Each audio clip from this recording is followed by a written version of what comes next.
recently I took a look at a race from the 2007 Men's National Championships, a Class 5 heat, which I classed as a race to remember, which was a battle between Andy Jefferson and Les Grice. And that quickly gets you thinking about the history of the sport and all of those memorable races and moments that we've all lived through and we want to look back on and enjoy time and time again. So that obviously made me look back and very quickly pick out a race to feature this time around. And we're going to go a few years earlier but remain at the Men's Nationals, and this time it is 2004. And very quickly you will realise the race which we're going to choose here as we go to Javelin Park for the first time that a event would be held on that legendary venue, a venue which has hosted since countless national championships, men's and ladies and juniors, and of course Baz rounds as well. They've endured highs and lows at that particular venue, but the national championships was always memorable. And that first encounter when everybody set foot on that Fable ground for the first time was in awe of it. It was at the time arguably the biggest track layout that they'd ever set foot on, and it really caught one or two drivers out. That inaugural year at that track, it caused quite a few controversial moments with engine failures, and people were having to borrow engines or buy engines off others, rival drivers even, to put in their cars so they could continue racing. And one of the drivers who's going to feature in this race had to endure that, where they blew a motor up at the end of their second heat on the Saturday, and members of their team ended up going back to their base, take an engine out of another car, and then bring it back to the venue and get it changed in time for the third heat. That was, of course, Carl Moseley, the king of sideways and the ultimate crowd favourite in Class 7, especially in the 2000s. He's going to feature in this one along with a few other drivers, but we are going to look at, of course, the Class 7 final from the 2004 Men's National Autographs Championships, hosted by the Wiltshire League at the incredible Javelin Park. So here we are then, looking down at the start line for the 2004 Men's Class 7 National Final. This footage filmed by Westcountry Videos, and on commentary is Dave Walker. Here we go, engines are ready. The Class 7 final is go. Who's it going to be? And round the outside and into the first turn goes Carl Moseley in Sturton 82. Up the inside, Ed Naffo shoots through in the second place in Typhy 5. Rob Schofield runs third in 500. Rob's up the inside of Endaff, through in the second place, is he? Come on in there, all needs some cheering. Carl hasn't got it all his own way at the moment. Wherever you're from, cheer them on. ST82, Typhy 5, York 500. Craig Murray shoots through into fourth. In WS 45, Sparky's back in fifth in Seven Valley 2. John Gay well down the field in South Somerset 7, Norman Mason and BC9, Gareth Thomas with too much to do now for sure, but it's Carl Moseley, big question, can he hold it all together?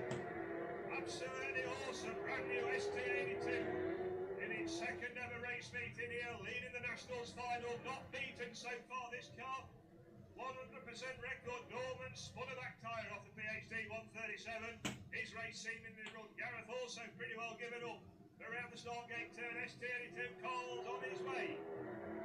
Typhy 5, Endaff in the trophy. Schofield runs third in York 500. Sparky's back in fourth. Now in Seven Valley 2, and Craig's just out the trophies in WS 45.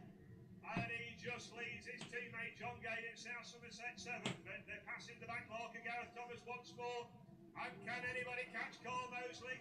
ST82 puts another lap on in the lead. 82, Typhy 5, York 500 and Seven Valley 2. First, second, third and fourth, John Gay and Craig Murray in a good old battle for the minor position. Schofield's gone, York 500's a spinner.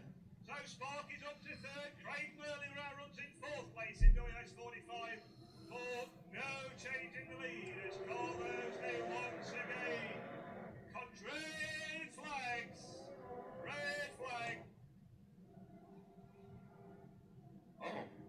plan one. We're running the race.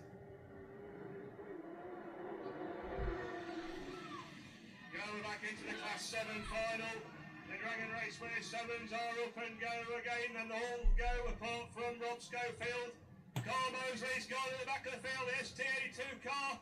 It must have jumped out of gear. He's got it back in gear, and he's got some serious chasing to do now. But it's John Gay in the front, just about in South Somerset 7. From Sutherland, Craig Murley in WS45. Sparky's there in third place in 7 Valley 2. Norman Mason runs fourth in 137. The Mendaf, where's Carl? Can he catch this pack? Once again, Gareth is at the back of the field, but at the front it's John Gay. All the way, coming through, watch for Sparky on the inside, 7 Valley 2. Our Class 1 champion slipping through, driving a Class 1 racing line there. Gets past Craig Murley, but John Gay has got him at the moment. Down the back straight to go into that top corner, South Somerset 7. 7 Valley 2, WS45, there's Andef in Typhy 5. Go on, they need some cheering on. Where are the Southern League? You've got cars in first and fourth at the moment. The Class 1 champion runs second in the 7 Valley 2, and Endaf from South Wales runs third in Typhy 5. John Gay, is he getting away from them? Many people's fancied favourite, but Sparky's still on that tight line. That Class 1 racing line is working for him as they go wide. He's slipping through. He'll now block the door as SV2 now takes up the lead from John Gay in South Somerset 7 and Endaf in Typhy 5. Don't write Endaf off yet either. He's up on the inside of John Gay. He's going to drive on the inside as well. John runs wide. Endaf's through into second place. Typhy 5 now runs second. John Gay drops to third. Craig Murley still in fourth in 45. Carl's up to fifth. Watch out, Craig Murley, because Carl is right up behind you now, the ST82 man, and there is still over a lap to go. In fact, how far are we going to go? Still got 2 laps to go. It's not over yet. Sparky's on his way, SV2. Endaf runs in second. Carl's now up to fourth place. He's in the trophies. John Gay will feel him breathing there, and Carl pushing on John Gay. Get out the way. SB2, Typhy 5, South Somerset 7 for a little bit longer, and Mosley's up the inside. Stern 82 moves through into third as the last lap flag comes out. Can he do any better? He's in third, and he is on the charge, and Sparky's not won this one yet. There's 7 Valley 2's down there. Typhy 5. Stern 82, watch Carl round this top corner, he's up on the inside of Ender. It's going to be a race for the line. SV2, Stern 82, watch them go. Whoa!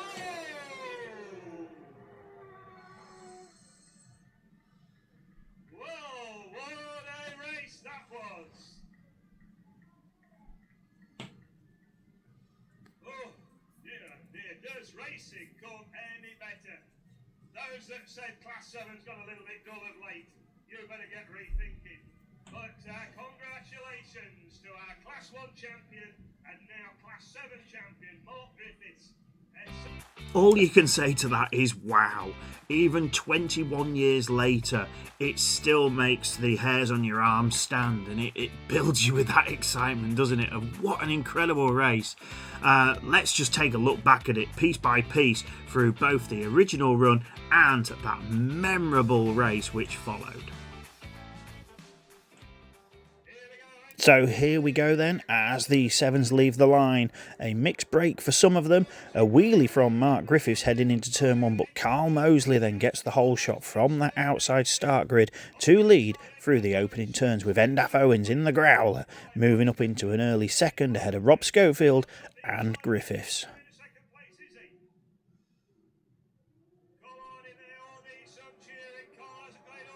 Completing that opening phase then, and it is Owens with Schofield right behind him, trying to put the pressure on Mosley. Griffiths with his hands full further back, trying to get back into that all-important top 4 placing, but it's the blue Cinquecento of Sturton 82 which looks to try and put distance between himself and the opposition, but Dev there not letting him get away as Schofield just starts to drop back and into the clutches towards 7 Valley 2.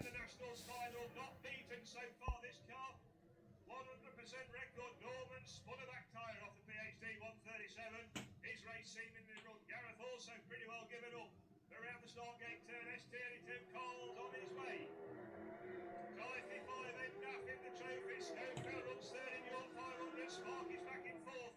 Now in Seven Valley 2, and Craig's just out the trophies in WS 40. Things settle down a little bit, although there is that inter-league battle between the Southern League racers.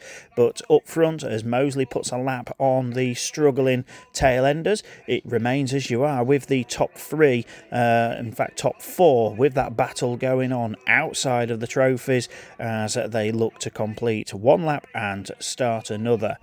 But then Schofield has a problem with the York 500 and spins round that twin-engine VW Lupo, and that puts an end to his challenge. And just as Endaf Owens starts to close back in on Moseley, the red flags will be brought out. So heading straight into the rerun then, and it's a more level playing field off the line. In fact, Norman Mason, who had a puncher in the first go, leads into turn one as the pack goes into it, and Moseley and Griffiths have a slight coming together, and that knocks the Sturton 82 out of gear, and that lets the rest of them race away. Moseley would rejoin, and he was allowed to actually get away with cutting quite a considerable bit of track, it must be said, but he would rejoin a long way down with a battle going on for that lead position with the Southern League racers 1 and 2, but John Gay up front, Sparky back in third. Can he catch this pack? Once again, Gareth is at the back of the field, but at the front it's John Gay. All the way, coming through, watch for Sparky on the inside, Seven Valley 2. So it's South Somerset 7 then trying all he can to defend from this mad pack of cars who are all squabbling through, but it's Griffiths, who earlier won the Class 1 title, uses a fairly similar line by not overdoing it in the corners, letting the car just drive its way through without getting that understeer, keeping that tight line as the polish starts to form. And back then the tyres may not have quite the grip that today's ones do on the polish, but that line favouring the blue and orange Seicento over the yellow machine, which is just ahead. Endaf Owens back into third place and trying to pressurise for that P2 position as John Gay runs wide and through goes Seven Valley 2. It's working for him as they go wide. He's slipping through. He'll now block the door as SV2 now takes up the lead from John Gay in South Somerset 7 and Endaf in Typhy 5. Don't write Endaf off yet either. He's up on the inside of John Gay. He's going to drive on the inside as well. John runs wide. Endaf second. Griffiths just defending hard, but Endaf and John trying to fight for that second and third, but all eyes from the crowds was watching further back as Carl Moseley caught back up somehow and got himself into fifth place, and then it would be a dive up the inside in the pit bend start gate turn and through into the top four would go the King of Sideways. Next on his hit list would be South Somerset 7 of John Gay, while Endaf tries to look for a way back through and challenge that race leader, but Sparky was defending his utmost and keeping that lead position. But through goes Moseley up the inside of John Gay into third with just over a lap to go, and look at Endaf then throwing that Peugeot 205, working those V-twins hard, trying to chase down the Millington Power, 3 different engine types in that top 3. Look at Moseley slices up the inside in the final lap, in the final corner, and makes one last charge along. Griffiths tries to get alongside, but it's no avail. Griffiths takes the title, and Moseley second, Endaf third, John Gay in fourth, and that was a finish and a half for a Class 7 national final. And Mark Griffiths then would be a double champion the first time it happened at the men's nationals. Congratulations to our Class 1 champion and now Class 7 champion, Mark Griffiths. Well, I think we can all agree that that still stands as one of the greatest autographs races of all time, and it featured obviously some superstars of the Super Saloon class from a pretty incredible era of the sport when the cars were starting to get smaller and lighter and the horsepower was being discovered more and more, and eventually then that would lead to obviously the evolution where the mini pickups would come in after following the small Fiat bodied cars, the Cinquecentos and the Seicentos, and now the mini pickups pretty much dominate the class, although engine power is now changing where we're moving further away now from the twin bike engines. There's still quite a few which are faithful to them, a tried and trusted formula, but now the V8s are coming back, both in the motorbike V8 variant and the Chevy versions. We're also seeing others try different things. The 4-pots are coming back, and we're seeing turbocharged motors in that way, and also there's one or two other different variations, which is great to see for the class, even if now it does look like a one body shell formula. There's still one or two braving it out there, trying other things though, but as you can see, it was in that early to mid 2000s when the class started to shrink down from the Peugeot 205s and the other kinds of cars, and they started going for smaller and smaller. But what about some of those drivers which featured in that? The eventual winner was Mark Griffiths, who created history at that year's Nationals by being the first man to win 2 classes at the same national championships. It had been done in the ladies a couple of the times, mainly the first was by Kerry Pope, who did it twice, winning ladies classes 9 and 10 back in 1992, and then 5 years later winning classes 7 and 8. Kate Featherstone did it numerous times, winning in class 8 and 9. And then we see from the men's following Mark, who achieved that first. Phil Cooper has done it a couple of times, and later on we had Anthony Ross, who was the first ever F600 national champion, also winning class 8 the same year a couple of years ago. And then this year we had Cameron Mills doing the double in classes 7 and 8, which is what Phil Cooper did back in 2012. So historical moments there. Mark has raced a bit more sporadic now. He recently went into class 10 once again, which he of course is a former national champion there, and now a 5-time national champion in classes 1, 7 and 10 for Sparky, and still loves the racing, obviously in and out of the car every now and again, but still a big character around the Autograss Ovals.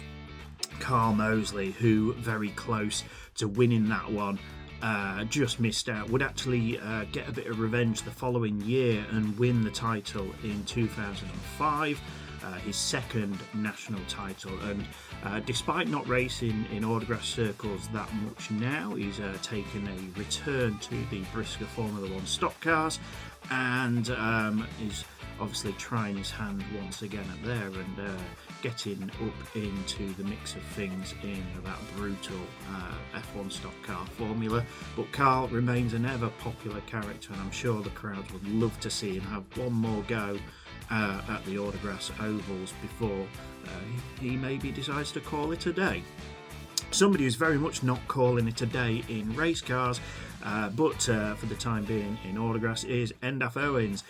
Dev then, who was running the Growler Peugeot 205, again one of his, it's not his best result, he's had a second before in class 5 a few years before that, but yeah, I'm sure that was a popular result as well, picking up that 3rd place. And Dev then ended up on the circuits and building obviously lots of cars for the circuits in the minis and historics, and very recently won his class at the RAC Rally, so big well done to Endaf there. Of course, he's big in the car building game. His son Jack took to Autograss racing and is now already a 2-time junior saloon national champion, and he went in the seniors this year, but I'm pretty certain he'll probably look at following Endaf into racing, maybe on the circuits or in the rallying stages. And another driver we can just mention who featured in that final, John Gay. John is ever present at the race ovals. Doesn't race himself so much now. Last raced a couple of years ago, I think, but he's ever present at the big events, and his XC Works firm is still running strong.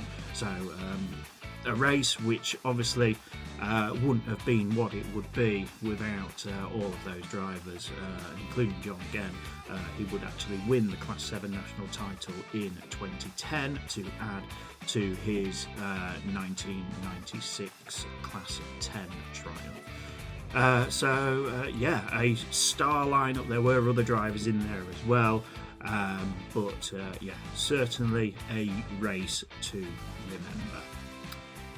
And that is that for this episode. If you have got any races you would like me to possibly look at, are they races that you remember, please say so in the comments. I'd like to thank you all for supporting the Grass Chat page on socials, whether it be on Facebook or the YouTube channel. But please like the video if you do.